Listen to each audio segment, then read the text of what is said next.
Que retiendra-t-on dans 10 ans de cette cérémonie d'ouverture des Jeux Olympiques de 2024 ?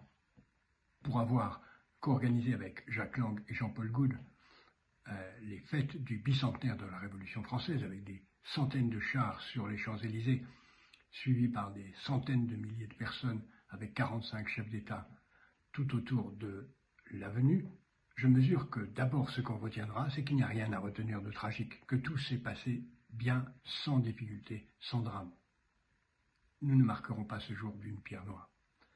Ce rôle qu'on retiendra aussi, je pense, c'est l'ensemble des transgressions qu'on y a vues de toute nature.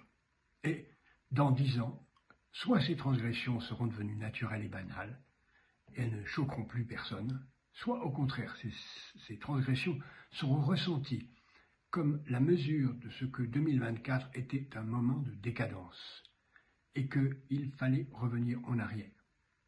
Nous verrons dans 10 ans si la transgression est devenue ouverture vers la liberté, ou au contraire, si 2024 aura été un point d'inflexion vers un retour obscurantiste, nostalgique, qui aura marqué la fin d'une époque de liberté.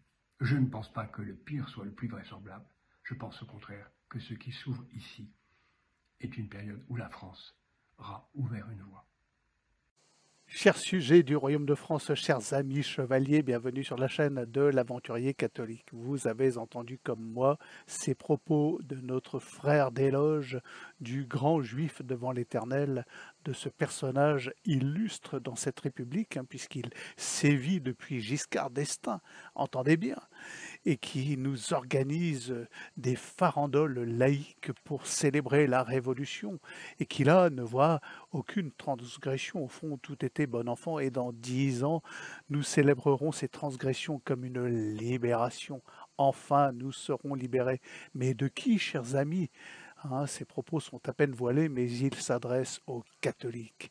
Et sa libération, chers amis, et oui, c'est la laïcité, c'est l'antichristianisme et, au bout du compte, la mort.